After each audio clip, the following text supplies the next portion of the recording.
guys and a gal talking about movies. Two guys and a gal talking about movies. Two guys and a gal, they're talking about movies, and you know they are really groovy. Two guys and a gal talking about movies. Two guys and a gal talking about movies. Two guys and a gal, they're talking about movies, and we know they are really groovy.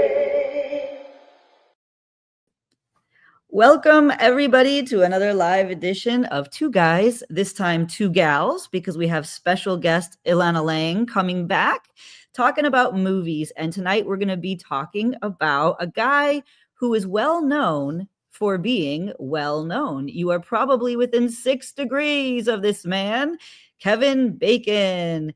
He is known as a highly versatile American actor. He's known for his impressive range of roles in both film and television. He's been in Hollywood for over 4 decades and has starred in a variety of genres, from musicals to sci-fi adventures. And his talent has earned him critical acclaim in films such as JFK, I Know You Saw It, A Few Good Men, I Know You Saw It, and others that we're going to be discussing tonight. Additionally, he's also made his mark in television with various series. So throughout his career, Kevin Bacon has proven time and again that he's a force to be reckoned with, and that you probably know him or are related to him. You are probably within 6 degrees of Kevin Bacon. So one of the guys who's within 6 degrees of Kevin Bacon is Manny Zamora. Another is Rory, the man of 10,001 voices, and Elana Lange, who is also within 6 degrees of Kevin Bacon. You know, yeah, there's a good chance because Kara Sedgwick, it turns out, is Jewish. So how far can I be from Kevin Bacon? Probably not that far. Yeah, that was I ate popcorn. There you go. Like we're at the movies, for real. Yeah, I was on mute. I was saying something, but it wasn't interesting at all. But anyways, apparently I was muted. So I didn't mean to talk over you. No, you didn't. I talked over myself by muting myself, but I was thinking about the popcorn a little bit more than usual. So let's get started. And there's so much variation because this guy has done everything. He's been in everything. I know, Elana, you were saying that backstage. It's like it never ends. He's been featured in everything, right? He's been in so many movies. There are movies that he stars in, and then there are movies that he has a small role in. And then, I personally tried to get ones that he starred in because I was looking for his performances, but he's been very busy. But again, even his cameos are really interesting, usually. Mm-hmm. He has done a lot and a lot of different types of things. I will point out, and I put this on my list when I sent it to Renee, that he should receive an award for all the a-holes that he's played in movies. He plays a great a-hole. Yes, so he should get an Academy Award. I got a diner, super. Don't say him. Don't say him. Yeah. Wait. But I do want to say this is that when Rory sent me his list, this is the only time he's ever done this. He actually created a legend, and it was AH. And if he put AH next to a title, it meant a-hole. And it was just great, So he actually designated. And at first I was like, is he saying he doesn't like these movies? And I'm like, no, he means that the role is a villain. Yeah. A-hole. He just really knows how to play a great a-hole. Yeah. Well, he's really done it about charming. a fourth of his movies. He's very charming. So even when he's playing an a-hole, he has very charming and depth to it. He's not, he has a reason. He has a reason for being an a-hole in his, in his mind. Hi, Sandy. So I want to talk about, Renee mentioned the 6 degrees of separation. That was a very popular game a few years ago where you try to link Kevin Bacon, because like you already mentioned, he's been in so many different movies with so many different actors Mhm. that Mhm. you could link him to almost any other actor through within 6 degrees or six Yeah. movies, Mhm. and it's such a fun thing to do. And for those of you who are not familiar with the 6 degrees game, basically it's, can you link an actor to Kevin Bacon within 6 movies? For example, let's say we say link Kevin Bacon to Nicolas Cage. Now that's an easy one because uh, Kevin Bacon starred with Elizabeth Shue in Hollow Man, who co-starred with Nicolas Cage in Leaving Las Vegas, Yeah. and that's Let's Play. So that's an easy one. Or another example is, say, Liza Minnelli. Well, how would you link Kevin Bacon to Liza Minnelli? Well, again, through the movie. Kevin Bacon co-starred with Fred Ward in Tremors, who co-starred with Mhm. Joel Grey in The Adventures of Remo Williams, who co-starred with Liza Minnelli in Cabaret. In Cabaret. So you almost have to have this encyclopedic knowledge of movies to play the game, but that's what makes it fun because it really Yeah, challenges it's you. But fun. anyway, like I said, I'm not sure if it's as big a deal now as it was early on, or if people are even familiar with it anymore. But yeah, it was fun to play that back in the day. I think it's So too easy now because he's done a lot more movies since Yeah. that game came out like 25 years ago. Yeah, exactly, I was gonna yeah, say I remember doing that in like the So he's done so 90s. much more since then. Hmm. yeah, And yeah. we It's also just too found easy to play. personally, like my friends and I had discovered personally that a number of us were linked, like personally linked to him. So Yeah, he's a yeah. very It's the other busy, kind of weird thing. busy man. All right, so let's just dive in. Ilana, as Okay. always, you're our guest. So, what is your number one Kevin Bacon movie?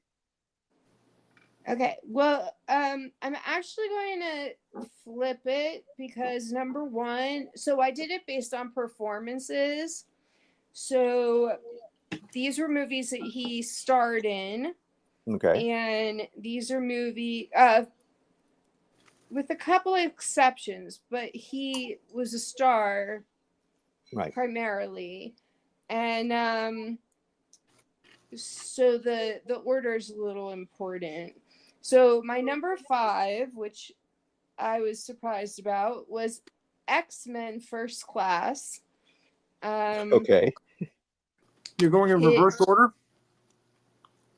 Yeah, so that when my end, I'll get to number two and number one because those are important for the performance, like his performance in them. Because okay. there's like you'll see, it's like a slight nuance. So my number five performance of his was X-Men First Class. Mm-hmm. Okay. And the performance is one. I'm actually a big X-Men fan. It's one of the few comic books that I don't really read it, but I have watched a significant number of the movies, and they're always done in a way that you're watching a movie full of actors who are actually, it's not a comic book movie. It's they play it for um you know More as if they were realistically, playing any difficult scene. right. And he is an a-hole in this one. In fact, he is the supreme Definitely. a-hole. Yeah, For people yeah. that don't know what X-Men is, X-Men basically is there are a number of people throughout the world in their according to X-Men who are mutants, and they are like the next generation of humans. And the two main characters, Professor Xavier, believes that you work within the system and you make them see that they don't have to be afraid of you, whereas his rival, but also his very dear companion, is Magneto, who is a Holocaust survivor who does not think that there is any way to work within the system, and you must protect your own and fight against other people because of what he went through in the Holocaust. So these movies in general speak to me. This was really interesting because Kevin Bacon has to play a very nuanced character, because not only is, so it's called First Class because it's the origin stories of the characters for the most part. And Kevin Bacon is playing the role that ultimately becomes Magneto's role that he's fighting, which is, you know, fighting against the CIA and fighting against people that don't accept mutants, because the only way to change is through basically a revolution.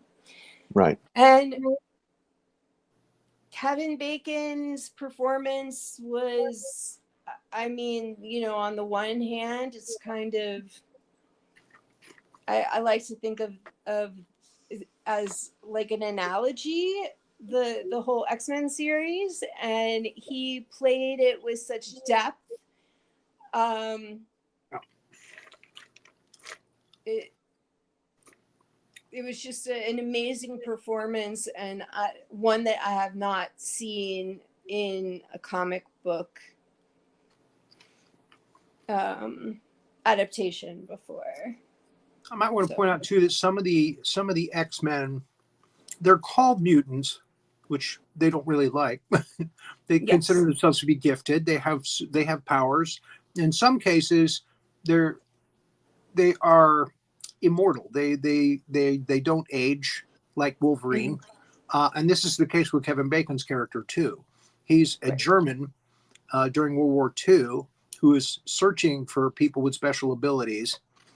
And again, like you say, it's kind of the precursor to what happens later around the world. They're finding about the people with the, you know, the gifts, the powers, and they're trying to corral them. It's very relevant to today. It's very relevant. I mean, to society, I think in general. I've been watching these movies since the early 90s, and they continue to be relevant because the subject matter, I think, is something that, you know, life and being a human, that's, you know, what it's based on. There's so much more to talk about in that movie, because you do get to see what Magneto went through. And one of the reasons why Kevin Bacon's character is so layered is because he himself is a mutant. So he was performing these very horrendous experiments on Magneto's character, Eric. His real name is Eric. And in a way, he thinks he's helping him to survive because, you know, otherwise people would be scared of him. He probably would not have survived. So, you know, the relationships are very complicated. It's very interesting. Everybody plays. James McAvoy, who I am very fond of, Michael Fassbender. The cast is amazing. Also, it's Jennifer Lawrence. Right, Jennifer Lawrence. Jennifer Lawrence, Nicholas Hoult. I mean, it's a great cast. Yeah. Absolutely. Yeah. Oh, so good. I highly recommend it. All right. Well, Rory, what was your? I guess we'll start with your number one. My number one is actually his earliest real success, and that's Diner. It's a great movie, great coming of age movie.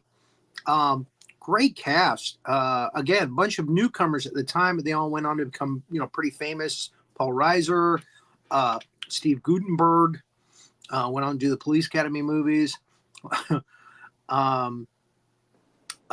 Mickey Rourke, again, in his earliest days. Mickey Rourke in Diner it took me a while. I was like, I know you. It's very interesting for nostalgia's sake. Yeah. And Bacon, this is the first of the A-hole award. He's the A-hole. He's always pulling practical jokes and stuff. He's the A-hole of the group. Mm-hmm. So again, a wonderful performance by him, just playing a jerk. Yeah. And again, it got him noticed. I realized that I left another early film out of my honorable mentions list, and I should mention it because it was right before this one, and that's Animal House. At the end of Animal House, he's the one that says, "Everybody stay calm," and then they flatten him at the end of the film. That's Kevin Bacon. I've got a couple of other early ones that didn't make the top 5, but they're going to be honorably mentioned because they started his career, basically. Absolutely. And you're probably pretty sure you know what they are. But anyway, we'll get to that when we get to that. But Diner is my number 1 on my list. It's a great movie. Yeah, nice. I have it as an honorable mention. Yeah. It was really interesting to see. It was one that I had missed earlier in my life. Mm-hmm. And I figured, we're doing a show on Kevin Bacon. Now it's time to watch this movie. And it's really more an ensemble piece. Absolutely. I forgot to mention Ellen Barkin. Ellen Barkin, one of her earliest films. Yes. Absolutely. Yeah. I love her in Buckaroo Banzai. Oh my goodness. Anyway. One of the things that's a little difficult about watching the movie, though, is you really have to remember context. And I'm really big on context because, it's set in the 50s. And so choices for people in the 50s were very different than they are today. So it's a lot of discussion between the group of people that you just really have to keep in mind, where they're coming from. And it's fascinating. I mean, I love that because I'm like, oh my God, that's Steve Guttenberg. And that's, whoever else. And oh my God, as I said, Mickey Rourke just floored me. He was fine when he was younger. Yeah. And then he messed up his face. Yeah. Oh, it's a shame. That one's a shame. Okay. Well, my number 1, I decided to go for the easy one. and my number 1 is Footloose. Okay. This is one that I kind of feel like this one, more than any of the others, really is the one that kind of this is the signature one. This is the one that everybody remembers. And for good reason. Bacon, you definitely think Footloose. Yeah. Yeah. No doubt. Yeah, it definitely broke his career. I mean, started him getting that level of attention. And it's based on a true story. And plus it has just a great soundtrack. And it's just one of those, this is a feel-good movie. And it's about kids who just want to dance, but there's this pastor who is against dancing, and John Lithgow. frivolity. John Lithgow, and it's the great performance of him. And Diane Wiest. Diane Wiest, we talked about. Laurie Singer. It's another great cast. I'm sorry? Chris Penn. Yeah. Chris Penn. Yeah. Yes, Chris Penn. And just, again, a great ensemble. But Kevin Bacon is the star of this movie. He's definitely the one who is the main focus. Did a lot of his own dancing. Now, the scene in the factory, he did have a stunt dancer, Yeah, that's, oh my but God, that for some of the was more very difficult nice. moves. But for the most part, he did a lot of the dancing, and of course, there's that wonderful celebratory scene at the end. Uh, I did see somebody, uh, a critic, or I don't think it was like a professional critic, but someone was saying, how is it possible that these kids who never danced before, who've never been allowed to dance, are like The moving robot like guy. they were from Joffrey, like the You Joffrey remember ballet. the And it's robot like, guy? Like, yeah, he Well, was doing it but awesomely. How can he Kevin know Bacon that? taught them all. He taught exactly. like Chris Penn. Exactly. At the end, you don't Proceed. care. You don't care about that. It's like it's just the fun of No. watching these kids Right, dancing, exactly. and of course the iconic They Kenny were all fun Loggins dancing. theme. Of course, Kenny Loggins was like the soundtrack of the '80s. I don't know how many Oh movies my he God, did. that album Yeah, is one of the best. Like, I watched it exactly. Yeah, today. So I have that on my list, and that is no number and every number. I was yeah. 10 when it came out, and it has been such an important part of my life for real, Oh yeah, because it's yeah. about speaking up for what's right, and that Exactly. you have to make difficult decisions, and it's a beautiful movie. The soundtrack is amazing. I remembered every word, like every word.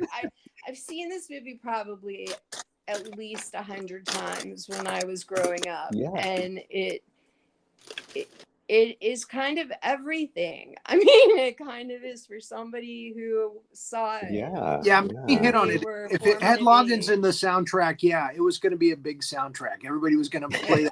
that.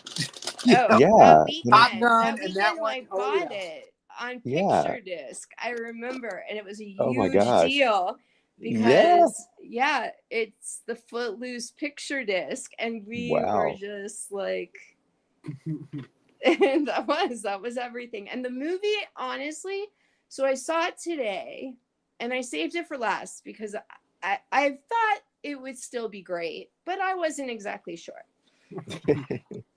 I enjoyed the hell out of it, like I knew I would, and I'm singing every song and saying every word. But honestly, his acting is really amazing. I mean, this is Yeah. a difficult situation in this movie, and like especially his impassioned speech to the town hall board.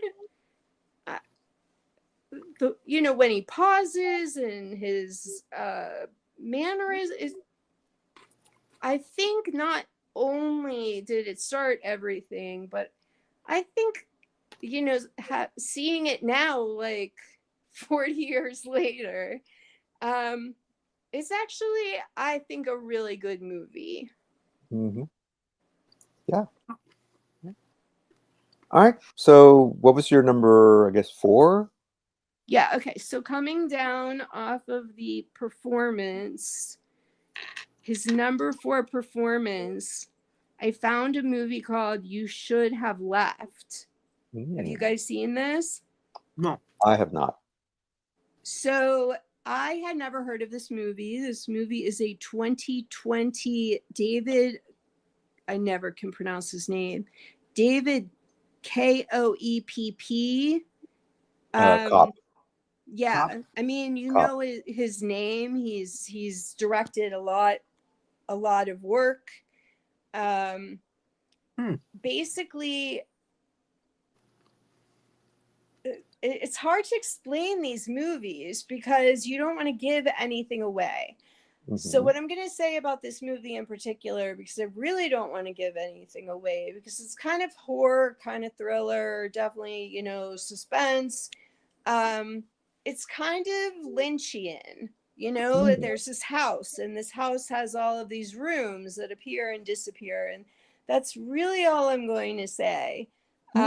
His performance is absolutely amazing, and to be honest, it's not the best movie. I think I like the concept. I like the acting, Kevin Bacon, and there is a little girl that plays in the movie. Both of them are amazing. And you just kind of have to follow along with it. I think it's Lynchian, but it's not so complicated that there are many ending explained videos, and I did not feel like I needed that. Like, it made sense, and it's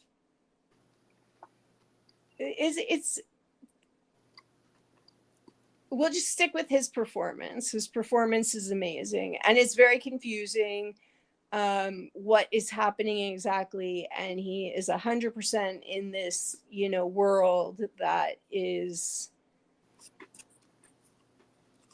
I have no words except for Lynchian. Yeah, well, that right there says a lot. Yeah, Kevin Bacon, and I've used this term before, and it's not, an insult. I don't think. I refer to him as a journeyman actor. Which to me is like it's somebody who's not quite a star or superstar, like say a Tom Cruise, for example, where just the name alone carries the movie, but he's just a solid, he comes in, does his work, and he is good. He's just good. He also does a wide variety of roles. So exactly. That Yeah. part is really, and most of the roles tend to be thriller, suspense, or courtroom dramas. So, and honestly, I And have a-holes. never seen a courtroom drama that he has done that has made me want to pull out my hair. So for me personally, that is a big that's a good thing, because there's a whole lot of courtroom dramas that make me want to pull out my hair. But no, they're good. They've at least done some back research. It's an interesting movie. As I said, lots and lots of problems, but really good performance and really interesting. Okay. All right. Rory, what's your number 2? What you said about his performances, him giving a solid performance in whatever he does, no matter how big or small the picture is, really segues into my number 2. Because if you'd asked me a week ago if this was going to make my top 5 list, I would have said, no way. But it's my number 2. I was watching this movie last night, and I was shockingly surprised at how good his performance was in this film that I'm going to mention. It's kind of a schlocky horror film. It's called Stir of Echoes. And I love that movie. I saw that movie. I have an honorable mention. Again, it's this little horror film, and he's basically the star of it. I mean, he's the name on the marquee that you sign up for. And again, he plays this guy who's been hypnotized, and it's had this horrific effect on him and his personality and his life. And again, the performance is so incredibly multifaceted. Yes. And he just, you just believe this guy is terrified, by his nightmares and by what's happened to him because of this being hypnotized. And I was really shocked at how good his performance was in this, B horror film. Yeah. So he really made the movie, and again, it's a fantastic performance. It's just unbelievable. So the movie it's a little sad because the movie came out in 1999 and was completely upstaged by The Sixth Sense. I happened to see it in 1999. I was one of the first people to see The Sixth Sense, so to me, by the times, there was plenty of time to see Stir of Echoes too, and I didn't really, they both talk to dead people. That's where I think the commonality pretty much ends. So, and he had done another movie a lot of early on. Time. Not Sleepers, but Oh. Flatliners. He did a movie Flatliners. called Flatliners, which was very Yeah, I love similar in its kind Flatliners. of makeup. Mhm. But of course, that was a big, grandiose, Joel Schumacher film with, a whole Oh bunch my of young God. stars.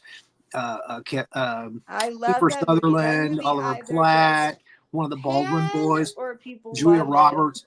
But again, that movie didn't make the list because I got a much more fantastic performance out of him in this. Mm-hmm.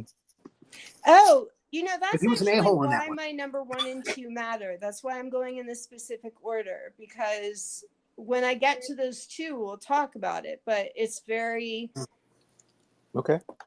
it's kind of important. Stir of Echoes was an honorable mention. Yeah. You could easily do a top 10, and I thought about talking to both of you about it, but then I thought, well, I'll just make them honorable mentions. But We'd be here for 3 hours.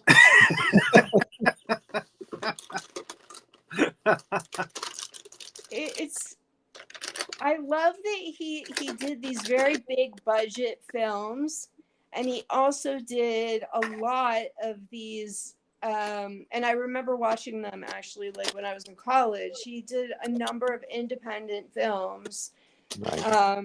smaller budget movies. So yeah, he's done some pretty interesting stuff. I think if you like Stir of Echoes, then I think that you would maybe enjoy You Should Have Left as well. Okay. Good to know.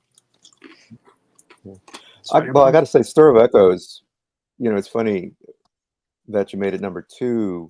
It was on my top 5 list for a while, but it was another one that kind of took its place, but just barely. And we'll talk about that later. My number 2 is just a fun movie. And I already mentioned it. It's Tremors. Okay. Where he co-stars with Fred Ward as a couple of handymen out in like New Mexico or Arizona or Nevada, some desert state. Reba McEntire. And Reba McEntire and I think Michael Gross and Reba McEntire are in like every one of those Tremor movies. There's like 5 or 6 of them. Yeah, there were a number of sequels, and Michael Gross definitely was in the rest of them. I'm not sure about Reba, but this was the first one, and it's just a nice throwback to B movie monster movies. And it's just a fun ride. Watching them deal with these graboids, as they eventually call them. And trying to deal with these creatures. Sandworms. Yeah, the sandworms. The sandworm. Yeah, basically, yeah. And good practical effects. And and kind of unexpected. Like I said, it was kind of unexpected to see Reba McEntire in this movie, who everybody knows her as a country singer. But there she was, her and Michael Gross. But it's just a delightful little action movie, horror. Not really that much of a horror movie, but a good old fashioned monster movie, which they really kind of stopped making. Or it's just much more reliant on CGI. But good, nice, fast paced, never lagged, never it was never boring. And yeah, it's just a fun movie, and I just had to include it in my top 5 list. It's some honorable mentions because, like you said, it's a fun movie, and he's in it. yeah, and I enjoyed his performance. I didn't see it. I read a lot of top 10 Kevin Bacon movie lists to see which ones I was going to watch. And honestly, that is on all of them. And so that actually critics and, people that that wrote about that movie basically, you know, were saying, yeah, I don't know why this isn't, you know, but this is so good. So So I you say have it you haven't seen downloaded to watch. So Okay. Yeah, you she know, says she hadn't seen it. Okay. I haven't Um, seen it, no, but it That's looks. I fair mean, enough. everybody Yeah. said I great think what things Mandy about it. said about it being kind of homage to those, you know, horror or I'm sorry, monster films of the 50s, Mhm. where you know they're out in the desert. And there's a creature out there in the Yeah. desert somewhere. Yeah. I think that kind of hits home with a lot of people. You know, I don't even think it's something that they realize. Mhm. So, and again, the script was funny. You know, like you say, Reba McEntire and Michael Gross as the NRA card holders. You know, all about their guns. Well, Funny, the fun. heavy And then weapons. you Yeah. got Ward, and you got Kevin Bacon, and a whole bunch of other characters that are basically worm fodder. Um, Yeah. it's a scary film. I mean, it's a scary monster. You know, Yeah. these things Yeah. just come up out of the ground. They can feel, you know, you walking on the ground, and they just come right out of the ground and just suck you down into it. Yeah. Exactly. Yeah, that whole scene at the beginning with the couple out on the not, I was going to say out in the woods, out in the desert, you know, with their You know, trailer, they're building a house or whatever, and the graboids come out and they wind up like sucking the entire car down into the ground, and it's just great. yeah. Okay, so Elana, what's your number 3 then? Okay, my number 3. Oh, okay. My number 3 is Sleepers. Okay. He isn't in the movie that long, but if we want to talk about being an a-hole, Yes, this indeed. This is one of his is top a-hole characters. the best a-hole performance I've probably ever seen. I Man, mean, it's man, oh man. really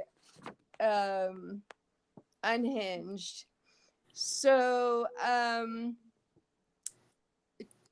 He just plays an really, evil prison guard in yeah, a really kid's quick, evil prison. prison A guard. juvenile. They're basically at one of these correctional facilities for children. Yeah. This one happens to be for boys, and you know, it fits the formula of a number of different movies. You know, we take them down to the dungeon, and you know, they're hard to watch, but the performances were amazing, and I have never seen a bigger a-hole in my life. Man. I mean, Yeah. yeah, let's That's a just rough say one. he makes the boys' life hell, and you know, Yeah. they ultimately get their revenge, which is Yeah. prompted by seeing him, you know, whatever, 20 years later, I think. Yeah. It reminds me, in a weird way, it reminds me of It, but without the monster, without the clown. You know, I've never seen where that one where Kevin either. Bacon is the monster in this one. Oh, he is absolutely the monster. And the thing that's really interesting is he's really good at doing these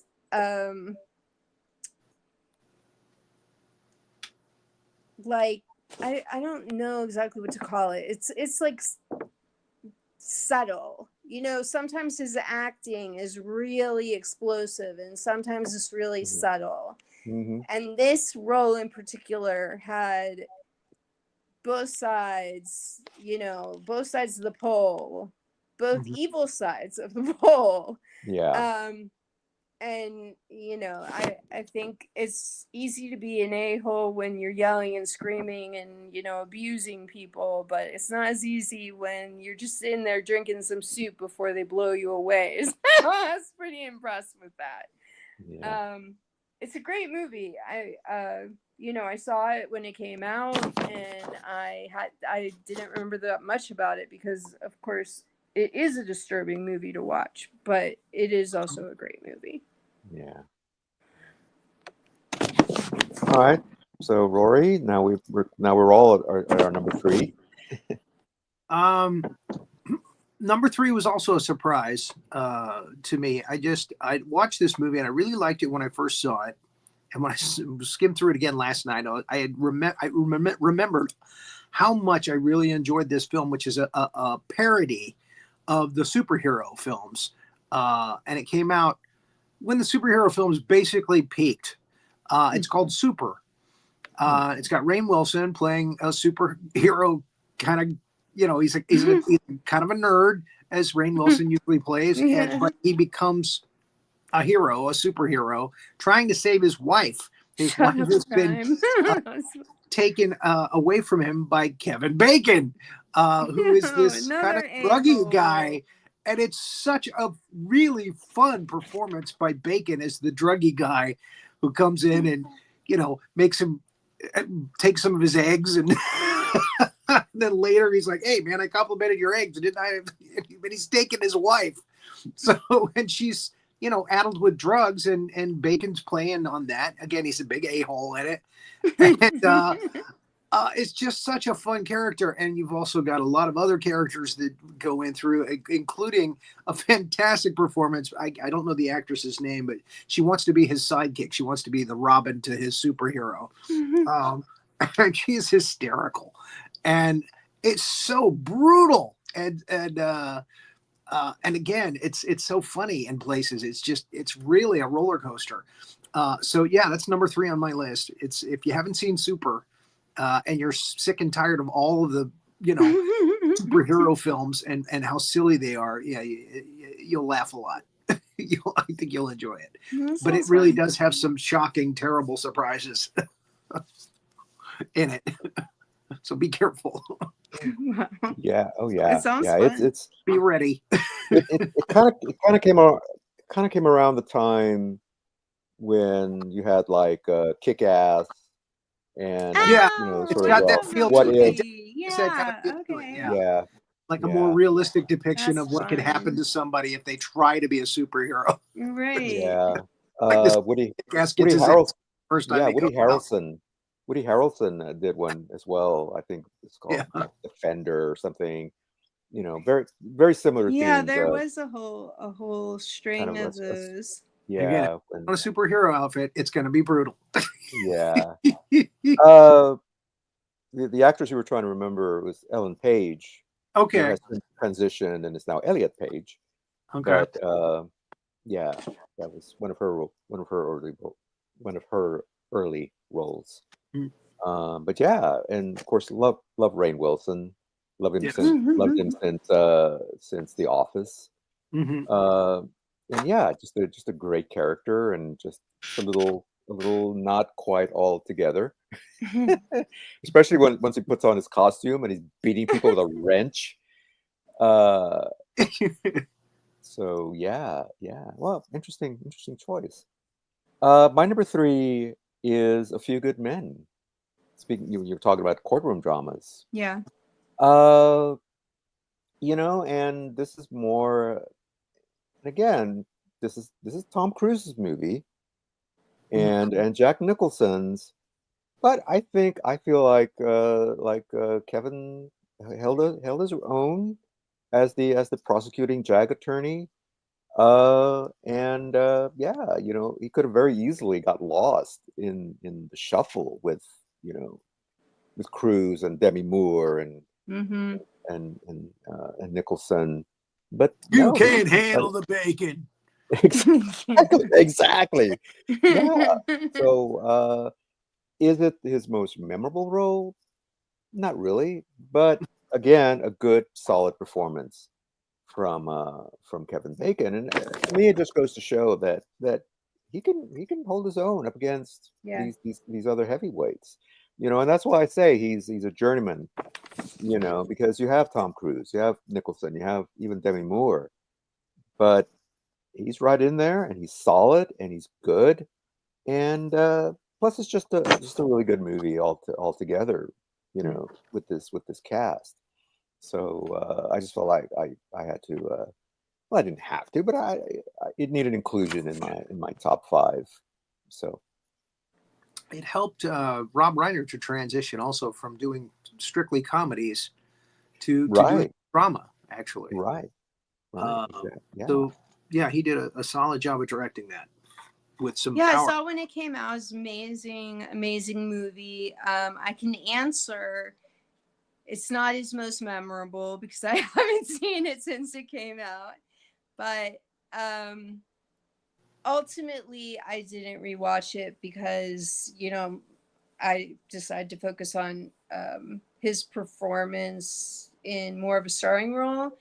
But I Yeah. think, one of the things that I was really impressed by, and I'll talk about it more when I talk about another movie that I have as an honorable mention, he never is overshadowed. He knows how to hold his weight against, the other people that, even from the beginning. And that's a really early one of his. And definitely worth mentioning. Well, so with that said, what is your number 2? Ilana? Okay, so I discovered a movie that I didn't know existed from 1995 called Murder in the First. Oh, yeah. This movie is based on a true story about Henry Young. It is about when they first opened Alcatraz in order to justify the extreme expense. They put the most hardened criminals, but they also then threw in people who were guilty of petty crimes. Mm-hmm. And unfortunately, this individual, Henry Young, he was guilty of tax evasion and had the horrible luck of being sent to, Alcatraz. Hmm. While he's there, they basically keep him in the hole for 3 years and he becomes something not human because you're only supposed to stay in solitary confinement for 19 days. I mean, it breaks you down. So the fact that he was there for 3 years and they would take him out and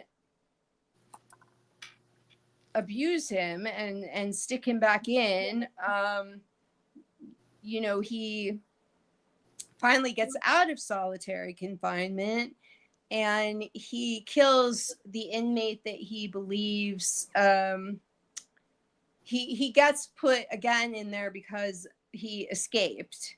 So when he comes out, he very animalistically kills one of the other inmates who he believes snitched on him with a spoon. He's become a very primitive murderer at this point. And it's a fascinating story because it actually had a big impact. Ultimately this started a investigation into what was happening in Alcatraz. Alcatraz, is on its own island. People don't usually have much to do with Alcatraz. And through the trial, the jury ultimately finds that yes, he was holding the murder weapon, but because he was in solitary confinement for so long, it is, they basically turned him into an animal. He had nobody to talk to. There's no light. It was, I believe, a 12 by 12 cell. I don't even remember that he had a bed. So it was very fascinating, them proving that while he carried the murder weapon and executed the other inmate, ultimately Alcatraz was found and the people that worked in Alcatraz were found to be Liable. Yeah. guilty of. So the jury demanded an investigation. They do this investigation. Alcatraz was closed, I believe, in 1963. But you know, I remember I watched a series from the History Channel, and it's about every single prison, and it was fascinating. And a lot of what they were talking about was who was notable that was in Alcatraz, but also what horrible, difficult conditions you know they were, and because it was on an island, it was impossible to Yeah. escape. Oh. Supposedly many people drowned trying to escape. Except for Clint Eastwood. Yeah, I was about to say there's a couple of other movies about that called Escape from Alcatraz, and one of them is a really Oh good. yeah, there was like a Clint Eastwood. Birdman, or the Birdman of Alcatraz. Birdman of Alcatraz, yeah. Yeah. Burt But this Lancaster. is the performance is unreal. Yeah. Kevin Bacon, he's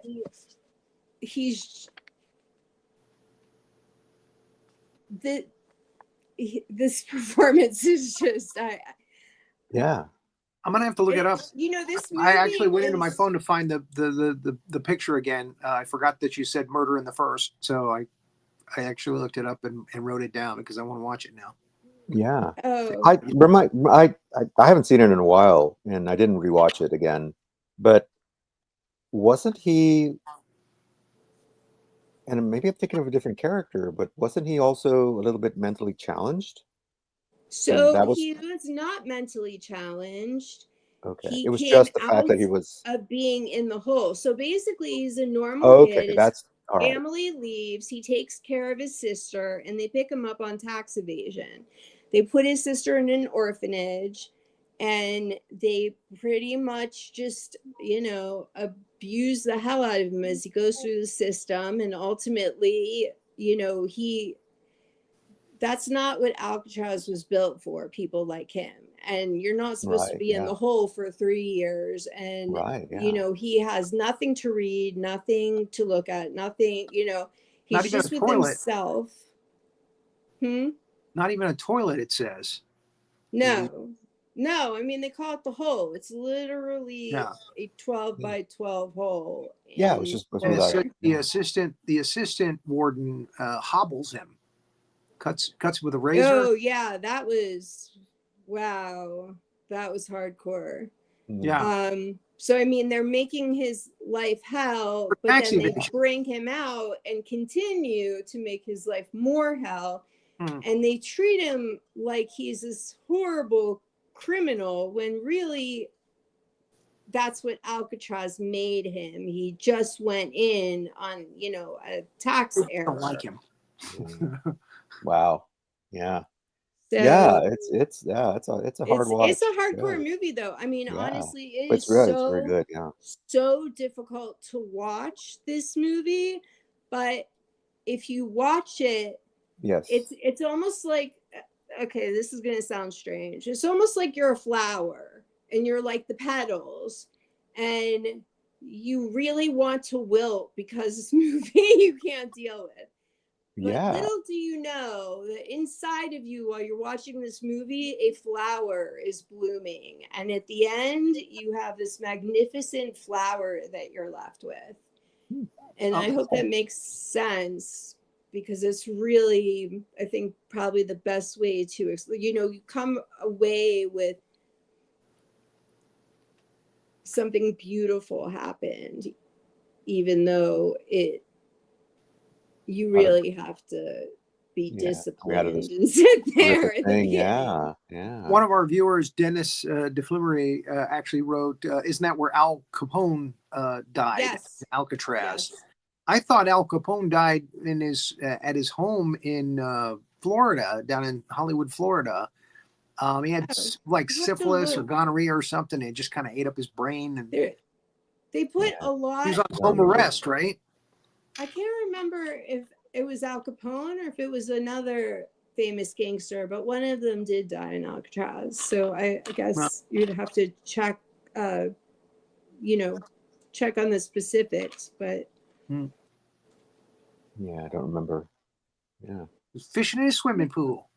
Yeah. Crazy man. Yeah, that was a rough one, but if you can get through it, it's well worth it. Yeah. All right. I think we're up at number 4. Yes. Okay. Okay. Gonna go a little lighter here. Good. That movie. I love when movies parody Hollywood and how Hollywood works. I love them, and this movie was a delight. The Big Picture, it's called, and it's about Kevin Bacon as a young director who's trying to make it in Hollywood, and it's just got all of the stereotypical crap and characters that you have to deal with to try to get a movie made, and it's just a lot of fun. And again, the movie clips that we see of movies that were supposedly made by these other young directors, really funny. They're really bad. And yeah, just he kind of, makes his way through it and deals with all these characters and tries to roll with the punches, and a lot of fun. It's a lot of fun to watch. So that was my number 4. Got a lot of enjoyment from watching that. I turned it on and I was loving it until there is a specific actor who I was hoping had a very, very small bit part, because it turns out, cannot watch anything with him in it anymore. I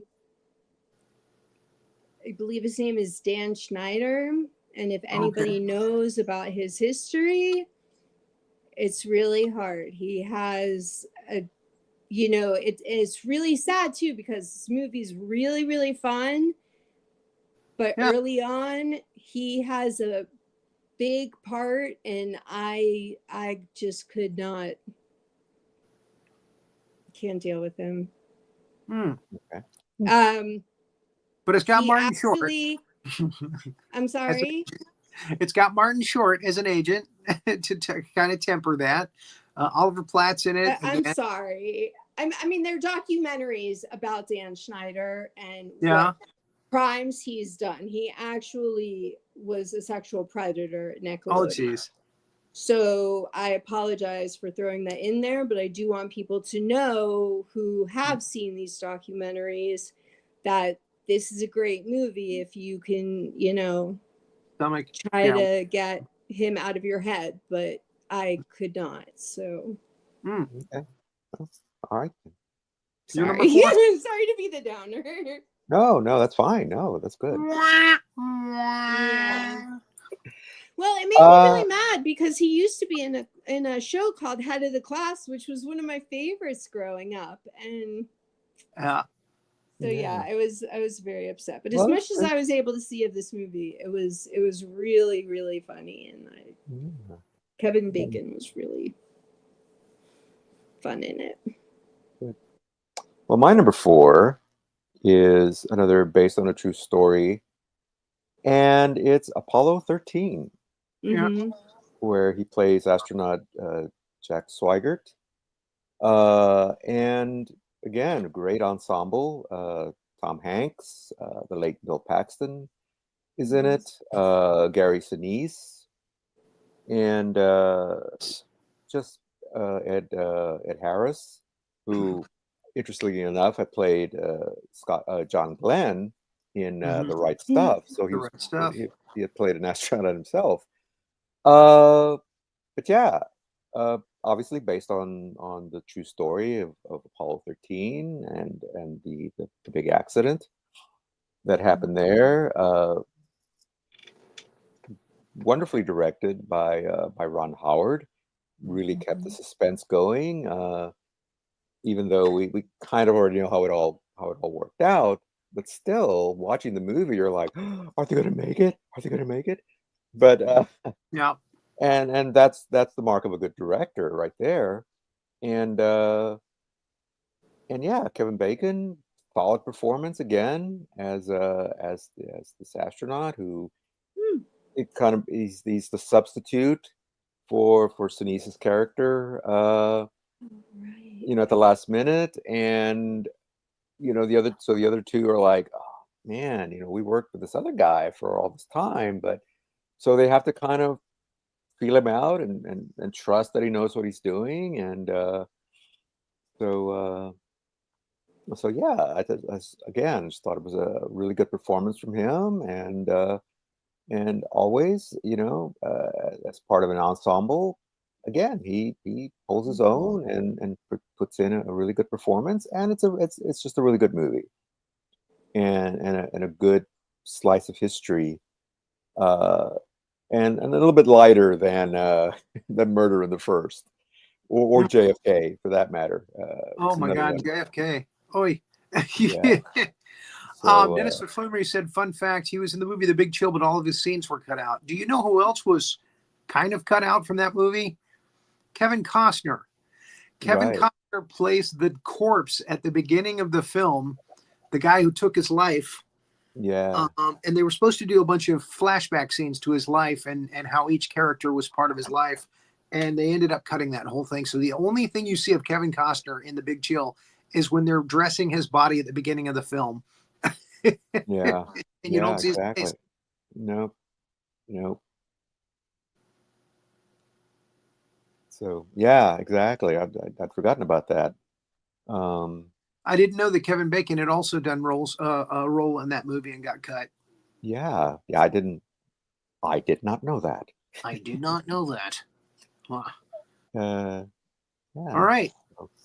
So And now we get to we have a special Elana's guest. number one. Elana, what's your number one? Yes. Okay. So the reason why I made a big deal about the performance countdown is because Murder in the Verse is such an amazing performance, but it's kind of one of his, it's kind of a bigger performance. This movie, my number one, is more of a subtle performance, but it is just a heartbreaking, earth-shattering performance. It was The Woodsman from 2004.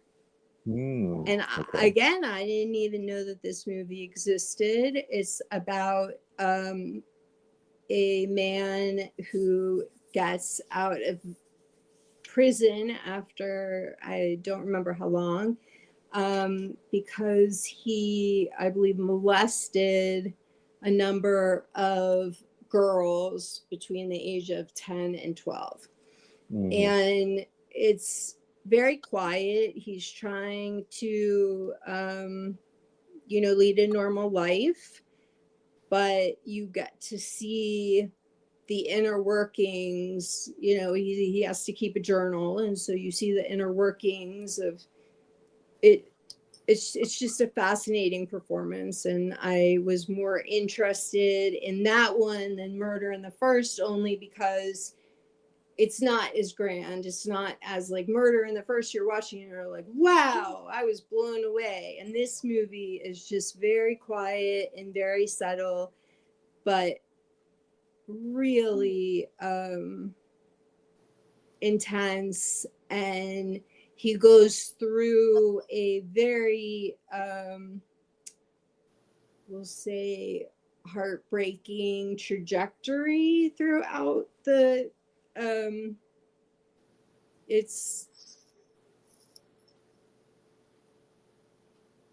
it's not as hard to watch as Murder in the First, and the performance is really amazing. He is in this movie. Nicole Castle directed it, who I was not previously familiar with. It's very interesting because this movie, Kira Sedgwick, which is Kevin Bacon's wife, is his love interest. So, I'm sure that helped with the chemistry too. But it's a very quiet, delicate, emotional movie. So, forgive me, but he's a pedophile? Yes. Well, and the audience is supposed to root for him? We can't say that he's a pedophile, right? Because he did his time and then he gets out. So we're And rooting so for the fact that now he's he clean has and a sober parole now. officer who is always coming over and screwing with him. And he is trying hard to get his life back on track. And yeah, not everybody's going to be able to empathize with him, you know. Sure, that's definitely a possibility, especially because, you know, he talks about it.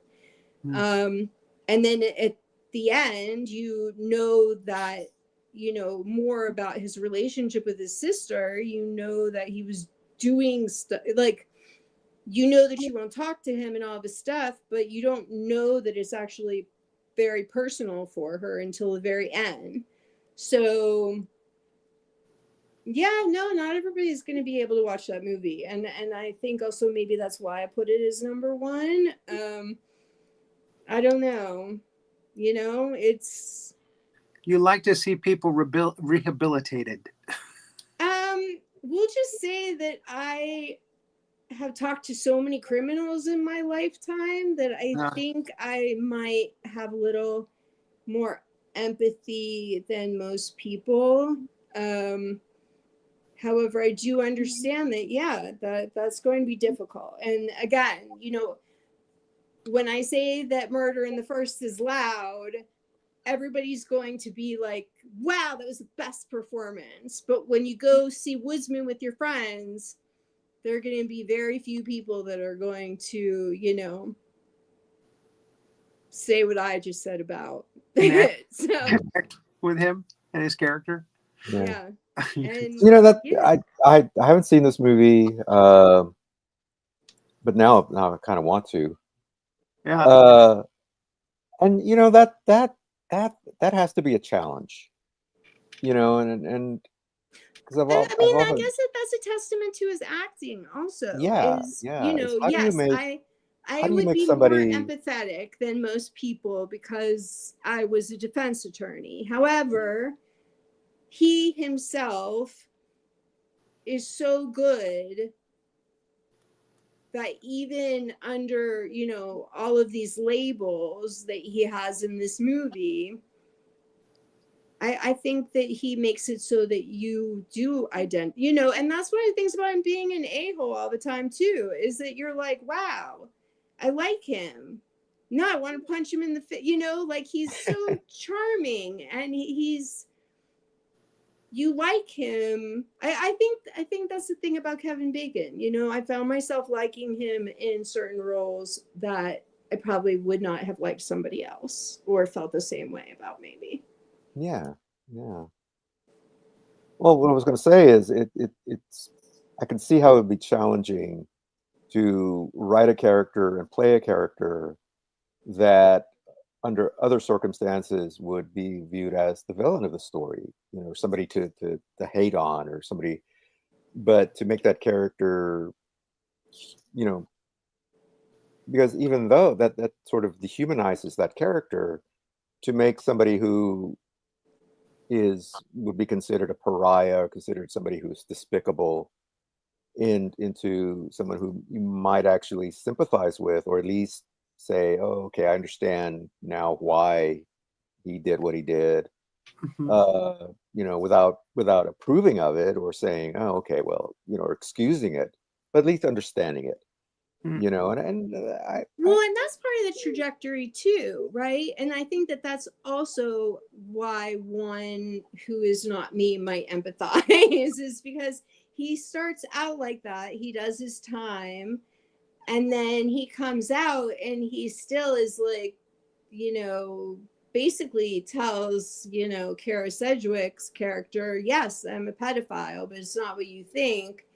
And you can tell he doesn't have, you know, he doesn't quite understand what harm he's doing. But by the end, when he talks to his sister, you know, and it's not that conversation, it's another conversation, you know, it's something else that happens that makes him realize the damage that he does. So I think that maybe that also makes it like he's trying really hard not to reoffend. There is another pedophile that he calls Candy who tries to pick up the kids in the playground, and he watches him, and he actually ends up at the end pulling him out from the car and beating the shit out of him and saving the kid who was in the car. So I mean, I guess there are other details, but And thus redeeming himself.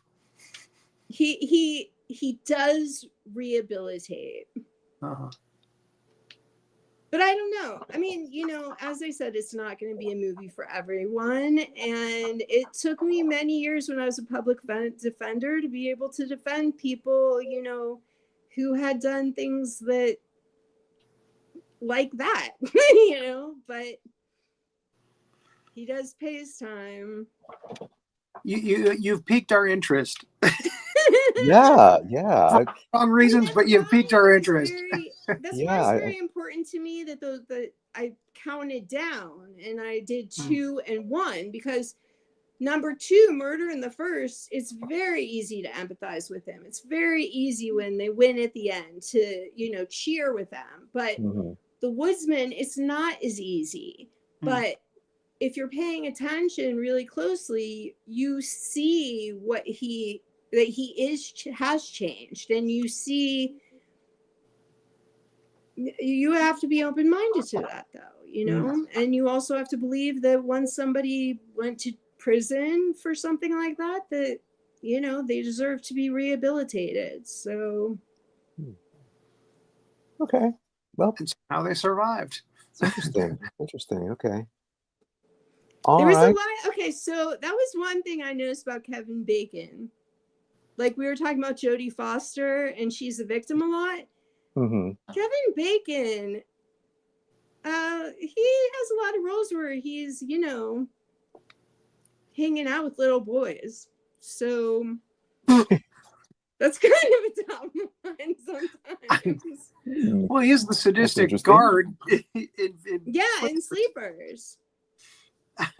Yeah. And then, you know, he's performing all of these experiments on Eric, who turns into Magneto, you know, while he's a child in the camps. So yeah, I mean, there's interesting. Yeah, I never thought of it. Yeah, but yeah, you're right. Yeah. Wow. Rory, so what's your number 5? My number 5 is a wild card. It's Wild Things. Where he plays a detective, which is different for him.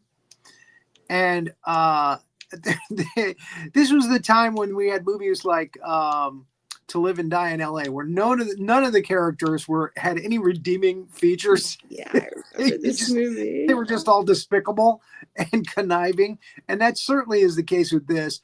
I was watching it and loved when we get to the iconic scene where Nev Campbell and Denise Richards are in the swimming pool. Yeah. And then the camera does a smash cut of Kevin Bacon videotaping it, and the reaction on his face is absolutely hysterical. And he pulled it off. I mean, and again, this movie, I mean, it's a crazy wild ride where you just never know if you're going to be able to root for anybody, and you can't.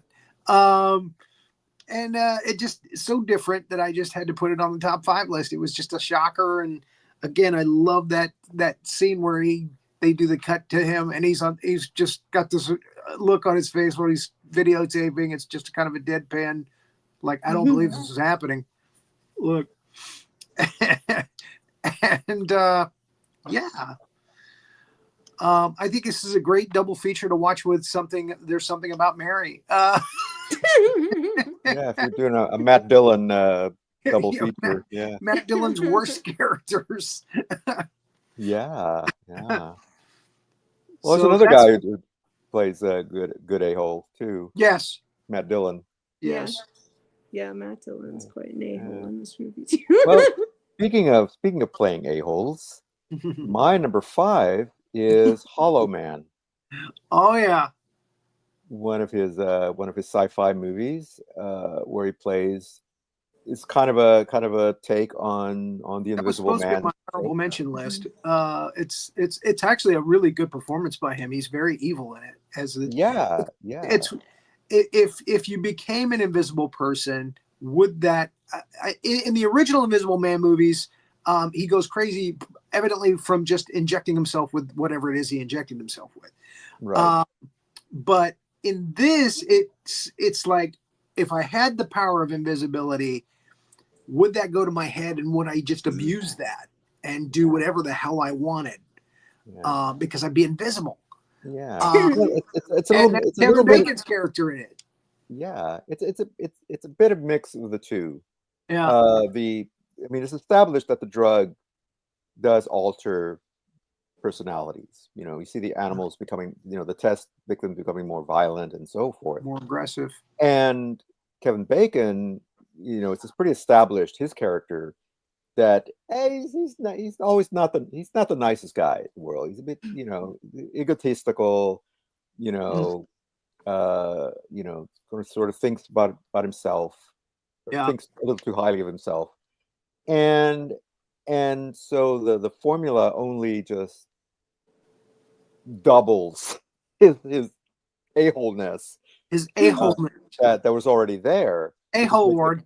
It just makes it easier for him to get away with, like, he shows his interest in this woman across the way from his apartment, and he does something really horrible to her. He murders most of his teammates in a terrible, when he just goes on a rampage when they try to shut the project down. And so yeah, it's just a great performance from him and from Elizabeth Shue and Josh Brolin and the rest of the cast.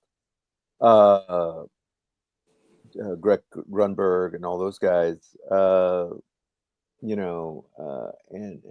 Kevin Bacon just being this a-hole, and then gaining the superpower basically, and just becoming a bigger a-hole. But it's great, and it's Paul Verhoeven who directed Starship Troopers and RoboCop. So he knows his way around science fiction, and of course, later on, Showgirls, of all things. But yeah, That's also a great Josh Brolin film too. yeah, It's a great character by Josh Brolin, and again, Elizabeth Shue is wonderful in it. Yeah, and a nice little climactic scene on the elevator. Yeah, exactly. So it almost got beaten out by X-Men First Class, but I felt like no, this one he's a bigger asshole in this one, and it's much more because that one, yeah, he's the villain. He's Sebastian Shaw, the head of the Hellfire Club and all that, and the former prisoner or doing experiments with the mutants and all that. But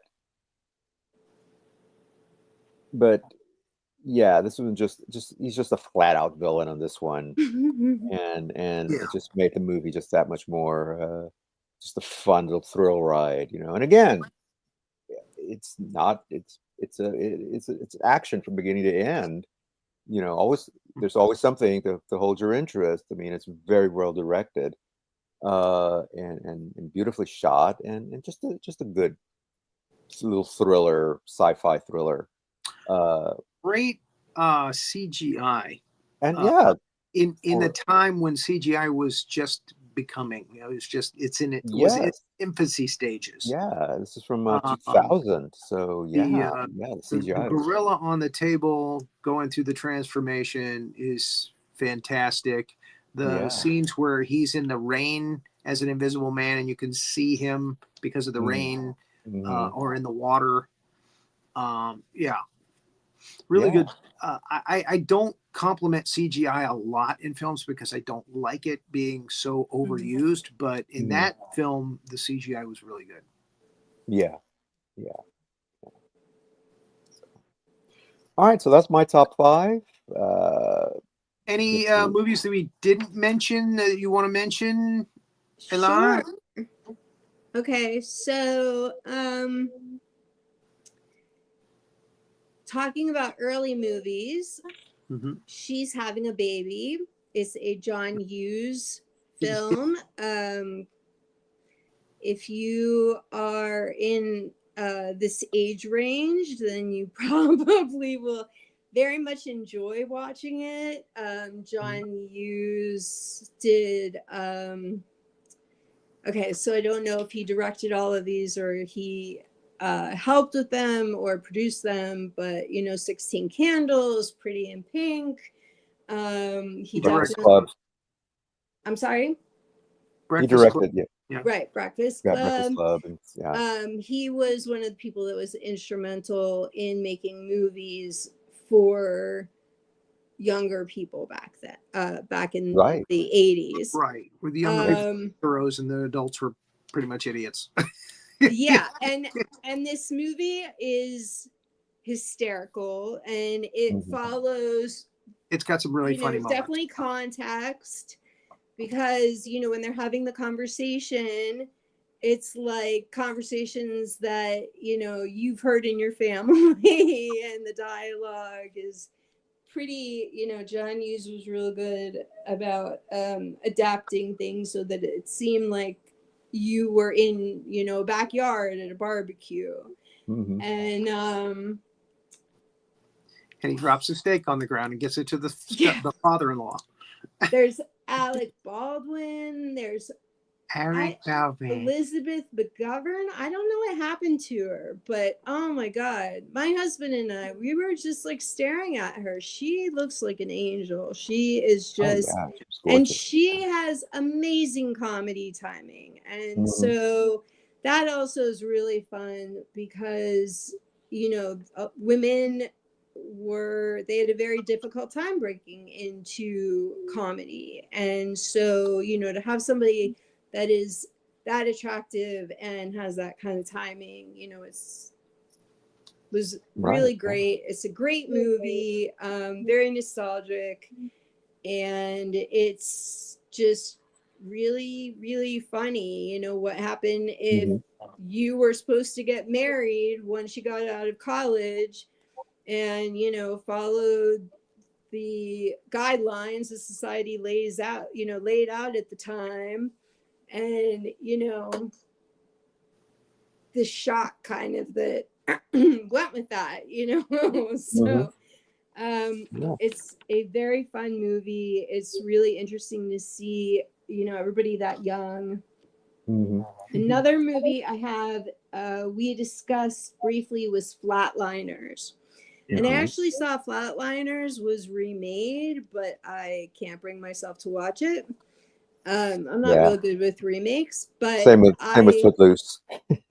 I have always loved like, it's funny because I didn't remember a lot of his movies I had seen before, because I have seen pretty much everything, unless I missed something.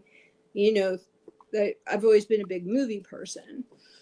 So yeah, I remember loving Flatliners, and I saw it, and it's not for everyone, but it is really interesting. It's like, well, I hate to see Neo now, but at the time it was like a neo-noir film. The atmosphere of the film is, it's kind of spooky, something's coming, but it's also very grounded. They're in, I don't exactly know it looks like they're in, in a hall of architecture or something. And so that is a very interesting thing to watch what they're doing. It's a bunch of med students who decide that they want to know what the afterlife is. And so they flatline each other and bring each other back so they can discuss it. But when they come back, then one of their sins, or something they thought was one of their sins from the past, comes back as well. and they have to make amends in order to continue. This, talk about a great cast. I'm not a Julia Roberts fan at all, but in this movie, she was. This movie, she didn't bother me, so we'll say that's a win. Yeah. But I love Kiefer Sutherland and Oliver Platt, Billy Baldwin at that time. I don't know if you guys remember, but he was like everywhere. So of course he's in that movie. Yeah.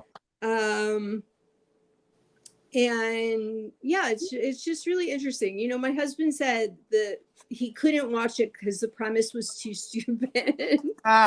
And you have to suspend your disbelief for a little while. Yeah. There's so many other details about it. And it asks all of these questions that, are universal themes that I don't, maybe you can't actually do the specific things that are being done. But if you can suspend your disbelief for long enough, you get wrapped up in the movie, and it's very surreal. And I was telling my husband, I was like, anybody who's Gen X is really we don't question surrealism that much, because everything that we grew up with was just so surreal. And this is a perfect example. 1990, I was 16 years old, and I'm like, oh, this is perfectly normal, but it's not. And it's really fascinating. And again, nostalgic if you've seen it before. And yeah, it's Joel Schumacher, and there are, most of the directors that he's worked for are really amazing directors. The other one I have that nobody mentioned, which I'm surprised, is Mystic River. And that's the one I was talking about, where you can see him hold his own. And it's really amazing because at the time, Sean Penn and Tim Robbins were huge stars. And Kevin Bacon, and Sean Penn actually won an Oscar for his role. And the movie is an amazing movie, and he absolutely holds his own through, working with people who have more experience and bigger roles. And it's, again, it's hard to watch. It's not easy to watch, but if you make it through, it's worth it. But it's hard. It's the directing is amazing, the timing is amazing. It's Clint Eastwood, I think, directed Clint that. Eastwood directed it. Yes. It's a great movie. So I think that's the last one I have. Oh, and then just highlight Footloose. Everybody go see Footloose, but don't see apparently they remade it into there was a remake or something. Oh, I hate them remaking all of my stuff. Trying to remake perfection. Exactly. It's like everything that I grew up with, they remade. I just don't go see it. Let's make some more money by rebooting it. Yeah. And actually, sometimes it works out, and it's actually kind of good. Sometimes, but very rarely. I think, to me, and it's kind of getting off topic, but talking about remakes, the best example that I always think of what makes a perfect remake is The Fly. David Cronenberg's The Fly, which was a remake of the David Hedison movie, because he took the same premise and just amped it up. So the one with Gina Davis and Jeff Goldblum is the remake? Yes, that's the remake. Wonderful movie. That's really interesting. Yeah, the original was a Vincent Price film back in the 50s. Price, David Hedison. Oh, wow. The Fly. Well, that definitely was a good remake. But, But I there's don't yeah, see the exactly. No, point. I agree Remake with you. Flatliners, like Yeah, like just why? go watch the original one. Exactly. Like, don't let the fact that it's in the 80s or the 90s scare you. Like, we Right. didn't live with Right. dinosaurs. Times are Exactly. normal. Exactly. Like, it's not that Exactly. confusing. So, Yeah. All right. Well, we've talked about pretty much all the ones on my list, except for one, which is kind of an odd one called Cop Car, which again I hadn't heard of it until I saw it on the no. list, and I thought, well, I'm gonna, it has a kind of sounds like an interesting premise, and basically it's about these two kids who find this car up out in the woods, and they drive off with it, and it turns out that it's this corrupt sheriff's deputy, that it's his car, and he has something in the trunk that he doesn't want anybody to know about. So he goes chasing after these kids to get his car back, and it's just all the weird misadventures of the kids trying to get away and him trying not to be exposed because he's basically it's another a-hole performance from Kevin Bacon. But it's just an odd little movie, and not a great movie, but it's a fun performance from him. Watching him play this guy who is just desperate, he's more of a criminal than he is a cop, and trying to hide all this evidence of his criminality and all that stuff. I don't want to give too much away until you find out what's in the trunk, although you can kind of guess what it is. But yeah, it's I was gonna say it's a fun movie, fun, but it's an entertaining movie, and again, mostly because of Kevin Bacon, he just makes it entertaining. So I just wanted to throw that one out there. He We plays mentioned JFK, uh, which is not one of Oliver Stone's best movies, Did but anybody see Frost Nixon? Frost Yes. Nixon was another good one. Yeah, I Yeah. haven't seen that His one. character is kind of small in it, though, or he didn't okay. do a lot. Yeah. It's mostly Frost and Nixon. Yeah. Yeah. So Yeah, most of those Michael Sheen and I passed Zilla. on, or I saw when they came out and I didn't rewatch them. Yeah. The one thing I do want to add about Mystic River is that I had seen it before, and within the first 5 minutes I remembered everything that happened in the movie, or so I thought. Yeah. And there was still a twist for me at the end. Like it's I mean, we're Yeah. dealing with Clint Eastwood. He is an amazing director. Yeah. All right, go ahead. Yeah, exactly. Yeah, all the stories about his directing, like he's just so kind of just as laconic as a. All right, that's enough of that. Let's move on. Oh my God. When I was younger, I grew up on Dirty Harry movies. Oh, yeah. Make my day. Yeah. So inappropriate. But, yeah. So I'm a Clint Eastwood fan, I would say. Yeah, me too. All right, so next week. Oh, wait a minute. I'm sorry. Yeah, mention a couple. Honorable mentions. Yeah. Please, I'm sorry. We've mentioned a lot of his films that are on my honorable mention list: Footloose, Tremors, X-Men, First Class, A-Hole, JFK, A-Hole. That's a short scene though, and again, it's an awkward scene because he's gay, and he's very aggressive in that scene. I wanted to mention Sleepers. Where he a-hole, big a-hole.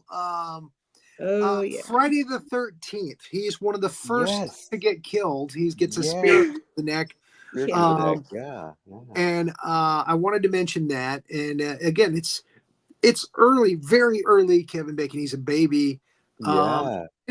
He does a great job of acting. It's so funny to watch those earlier Friday the 13th films because you get people like Crispin Glover, and people that just went on to become huge stars, and they're these victims for Jason. Yeah. And I have a dishonorable mention Oh, I Ooh, forgot. He Said, She Said, with him and Elizabeth Perkins going back and forth, kind of a yeah, I saw slut. that when it came out, but Cute little romantic comedy. He's kind of a womanizer. He's doing the Charlie Sheen thing. Mhm. And finally, Elizabeth Perkins settles him down. So that's a cute little movie if you're looking for a rom-com with him. And then comes my dishonorable mention, the dumbest movie ever made. And that's a bold statement, but it really, when I watched this film, I just kept saying, come on, which is my Tom Hanks. Come on. Quicksilver. Oh, Oh, yes. I didn't see it. I Or, was like, oh that my doesn't God, it look is good. so bad. Oh my God, it's so bad. So Yes. cringeworthy. Here's a guy who's supposedly a Wall Street king. You know, he really knows how to do the stock market, and he loses everything. And it's like a Tom Cruise movie. He has a crisis of conscience, and then he meets a girl.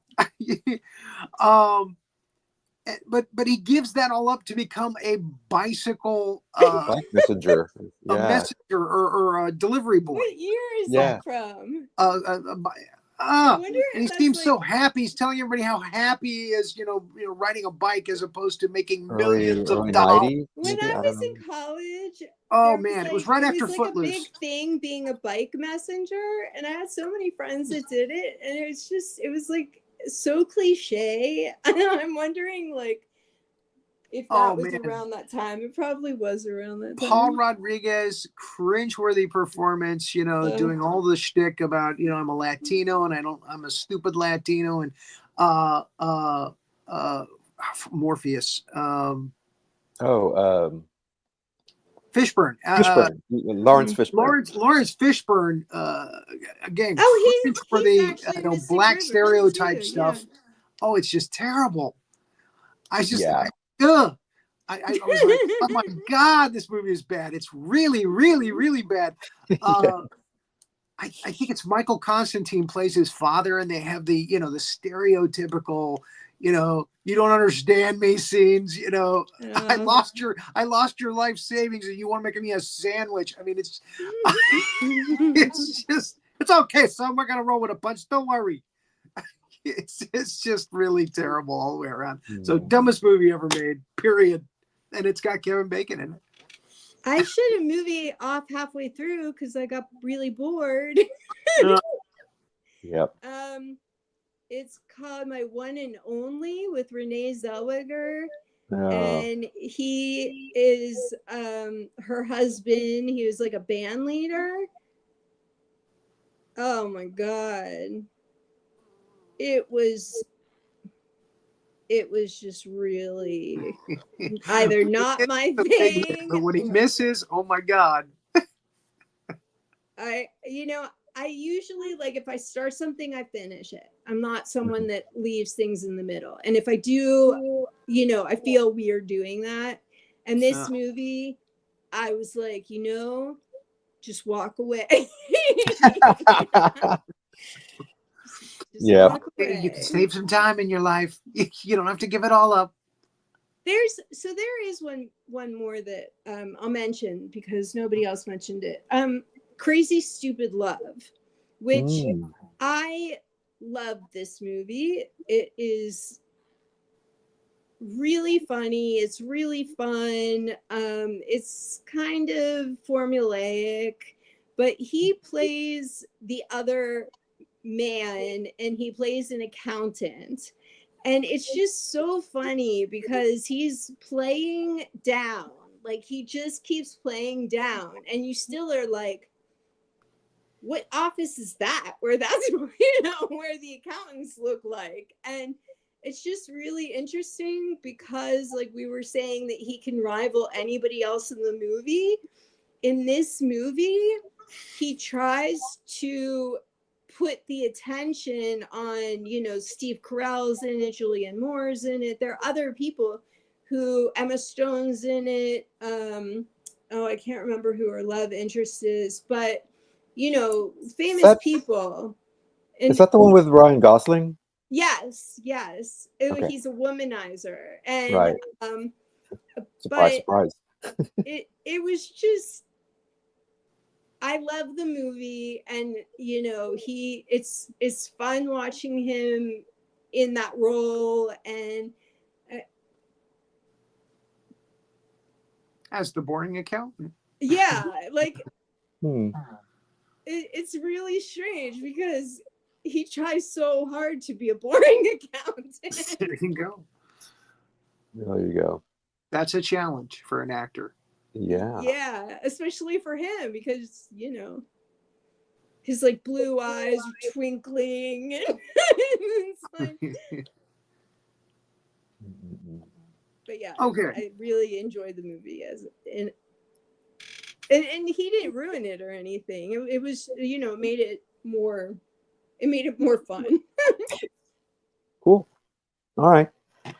Okay. Well, next week, we're going to talk about an actress from the golden age of Hollywood, the lady that I always refer to as the other Hepburn, Katharine Hepburn, will be Catherine.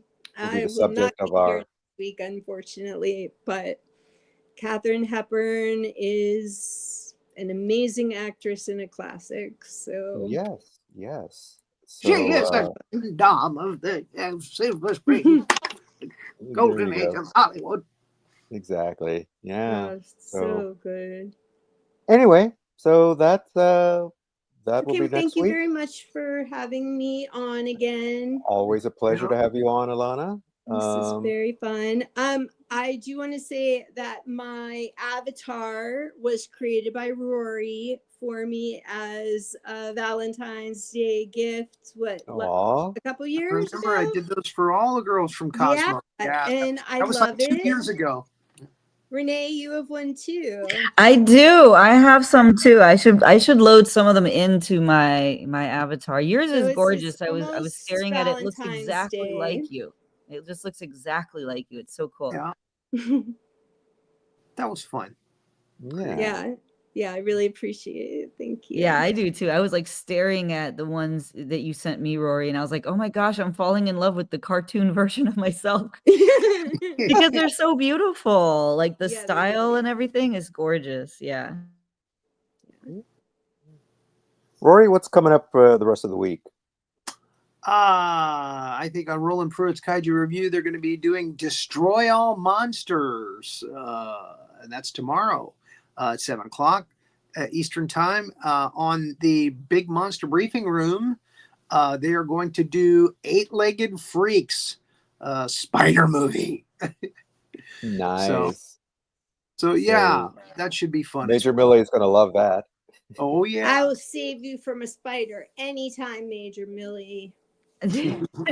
Yeah, she's got arachnophobia really bad. Like the worst case I've ever just I think if she thinks of a spider, she instantly pees her pants. You, I gotta admit, this of all the spider movies, this is probably the scariest one. Oh boy. I'll probably not watch it, and Major Millie will probably have a dissociative episode, but that'll be okay. All right, she has her Sasquatch to keep her company. She has Sasquatch and she has Roland, and so she's Roland. good. She's fine. She has support. She has a support probably system. just as hairy. So yeah.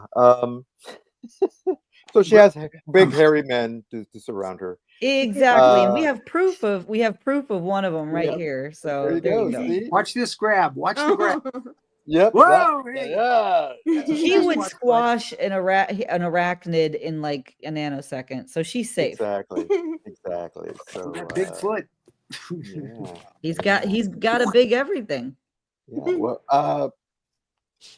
TMI. I wouldn't know. I'm just saying what Millie said. But anyways, let's move on. All righty. All right. Well, I think we're all going to be watching Woodsman tonight. I think I can't stop thinking about Woodsman. Yeah, so I Renee, gotta look at it. Renee, I gotta look at you will it. have no problem watching Woodsman. You'll be fine with and it. Murder in the First. Yeah. Yeah, but I mean, Elana, I'm like you. I always love, Morley. I know. That's why that's the thing. Is like so the second you said it, I was like, I already knew I was gonna watch this movie. I was like, I'm there. I'm fucking there. You know. Watch Murder in the First too, because so it's also Oh no, what's his name? From Pump Up the Volume, Christian Slater. Christian Slater. Yeah. So that was really fun. And he's a public defender, which is also really fun because he, has this like, it's just, you'll like it. It's lots of courtroom stuff, lots of Oh my gosh. little political crap that you have to deal with. It would be fun if it wasn't so intense and difficult to watch in the beginning. Yeah, I would imagine. Yeah. Yeah. Oh my goodness. All right then. Well, there we go. Thank you again, Elana, for joining us. Thank you, Rory. Thank you, Renee, as always, for being my wonderful co-hosts. And thank you, folks out there, for watching another episode of Two Guys and a Gal talking about movies. And join us next week for Katharine Hepburn. Until then, good night. Thanks for watching this episode of Two Guys and Sometimes a Gal talking about movies. Be sure to like, subscribe, and click that notification bell to get future episodes.